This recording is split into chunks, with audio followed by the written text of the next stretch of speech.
வாருமையா சம்ஹார நேரத்தில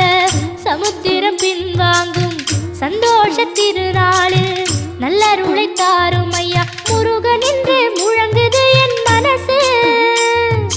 கடலை போல உன் கருணை பெருசு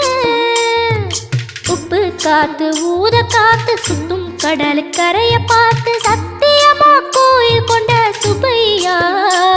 எங்க குப்பத்துக்கு குலவிளக்கு நீ ஐயா திருச்செந்தூர் ஆண்டவனே வேல் முருகா தினம் உனக்கு நன்றி சொல்வோம் மால் மருகா திருவடியில் தவமிருப்போம் திருமுருகா